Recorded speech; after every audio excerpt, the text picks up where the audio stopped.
What changed about the 60s was that it sort of broke the silence of the 50s, when there were there were very harsh consequences for a lot of civil rights activism.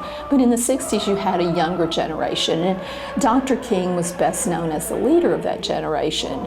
But you had young people here in Louisville and across the nation that built a movement of nonviolent sit-ins and freedom rides starting in 1961 to challenge Jim Crow segregation and just say no more. We're not going to be locked out of places. We're not going to be locked out of the right to vote. So the March on Washington is really important to me as a historian of that movement, because it's like a moment. It's a symbol of the unity and the power and the mass movement that was happening in those years. I have actually a very brief memory of this period, which I regret, but this is the nature of one's life. The March on Washington actually came 8 days after my 16th birthday, and I'd been very ill the year before, and so my parents were very, very concerned that I stay close to them for fear of a relapse. So while several faculty and students from my very progressive boarding school in Vermont were going, and in fact did go, I was back in Chicago in the safe arms of my family, only feeling sorry for myself. If I had been there, although you've kind of felt that you were there, well, again, without technology that we have today, I think it was more of a challenge, but growing up in a time period where you did envision, you were able to put yourself in the situation, so you were caught up emotionally and spiritually in the time. I think it's equated with being able to go to the recent inaugurations of President Obama. Just a good feeling, one with the mission, goals, and not so much being at the march, but what came out of the march in terms of game plans that people brought back to their respective communities all across the country. I think what it did for me was to give me a little bit of hope about what my opportunities were, what the future was going to be like, and it helped me to focus a little bit in on how important it is to do for your community and for your people as well as other people, because that was the only way everybody was going to get the same opportunity. I think maybe it's important to talk about what the general mode or mood of the people was. Late 1950s, when I was in high school, I think it would be characterized very much pre-civil rights movement, and the general feeling of the majority of the white population was pretty discriminatory, prejudice, and certainly I grew up in that kind of environment, and it's a matter of time when you will establish your own feelings. I can remember Little Rock 9, which was the first integration of schools in Arkansas in 1957. So I was in high school, and I remember watching that on television and really not understanding completely what was going on. But by the time I got to college, I started to have some feeling that discrimination in the United States wasn't right. I can remember talking with my parents and grandparents. I remember my grandmother saying, "My generation simply has to die off."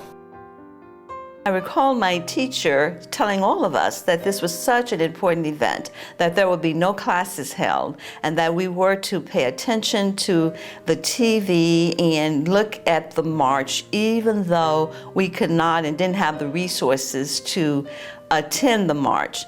This is in Arkansas, segregated South, and so the teacher then took time to really explain to us, some of the historical things that had happened that led to the March on Washington, like the desegregation of Little Rock, of Central High School in Little Rock, and how the Little Rock 9, what they endured, and then Emmett Till and the kind of beatings and everything that he endured, the whole travesty of justice that occurred at that time. So the March on Washington signal a really pivotal time in the civil rights movement. It was really a time for that really epitomized the civil rights movement and what we were fighting for in terms of justice and freedom and equality.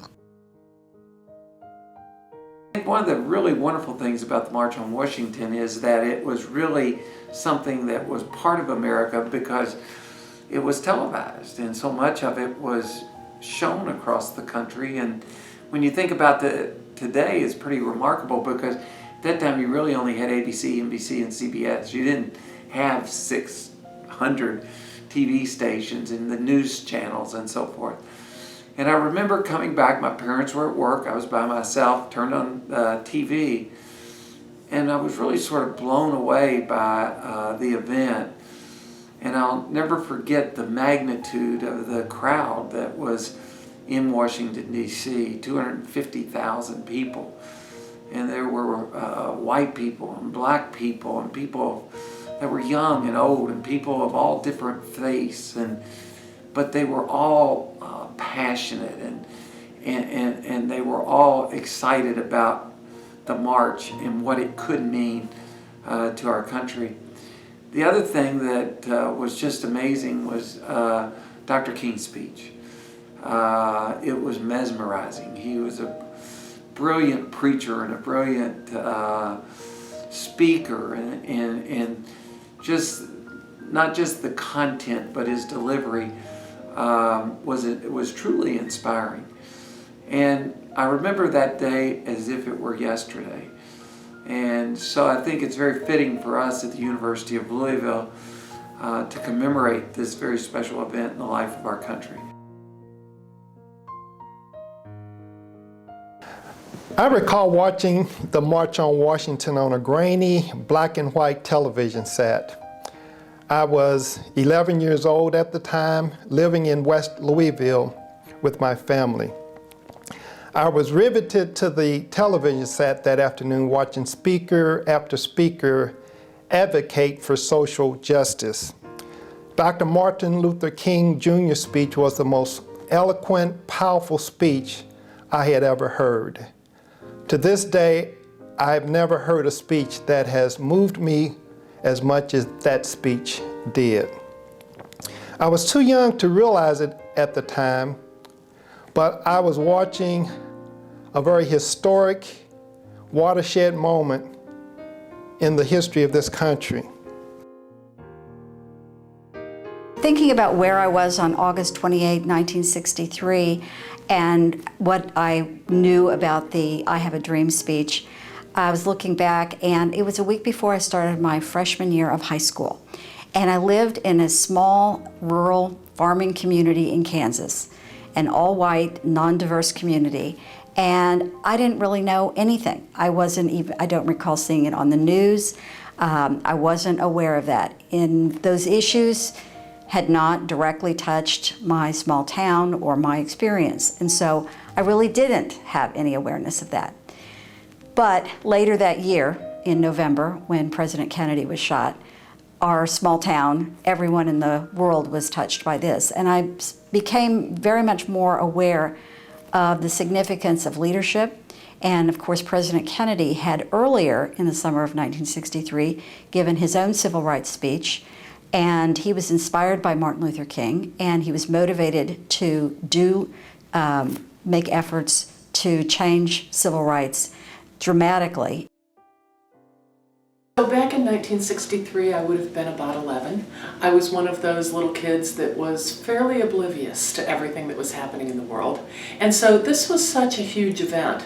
I remember watching it on the black and white television and being incredibly impressed with just how many people were there, because I grew up in a very, very small town. I don't know at that point in my life that I had ever seen black people, and certainly had never seen so many. So I had a sense of something momentous happening simply because of the size and the scale, but certainly at that point in my life would not have at all understood how many of the larger issues really were coming into play that day, and what a significant historical event that would have been going forward. Again, probably says a lot about race in America. But going into my senior year of high school, 1963, I remember the March on Washington on television. I wasn't drawn to it because it was a march for freedom or anything. I didn't even understand that. I heard Peter, Paul, Mary singing a song. It drew my attention to the television, from which I was sort of attracted to the larger theme there. Didn't think a whole lot of it until I went away to college that fall. At Penn State, Martin Luther King came to speak, and I went to hear him. And I was moved by his words, by his call to justice. And it's interesting, as I reflect back, it's become a theme for my life, too. I was born at a really interesting time in history. You know, there was so much turmoil in the country at the time around civil rights. And yet all these really exciting things were happening at the same time. When I think about the march and what it's meant to me as I reflect and look back and talk with individuals that I've come in contact with, it reminds me I'm first of all comforted in knowing what individuals had to go through in the struggle to make those opportunities of equality available to all individuals. I'm also internally grateful for the fact that they had to struggle in order for us today to enjoy the freedom that we have today. In 1963, at the time of the March on Washington, I had just turned 15, sophomore in high school. I have no memory of the event or of events in the early days of the civil rights movement either. So most of what I've learned about that important day is what I've learned subsequently. The famous I Have a Dream speech was never part of my education, either in high school or university or in graduate school. So there's one measure by which we acknowledge the importance of that day and that speech. I think certainly my children learned it in high school.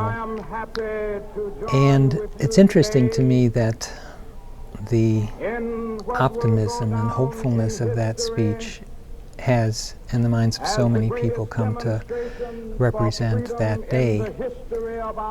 But the day was about much more. And I have an image, a blown-up image of the button that was used. And if you'll note, the full name of the day was the March on Washington for Jobs and Freedom. Signed the Emancipation Proclamation. This momentous decree came as a great beacon light of hope to millions of Negro slaves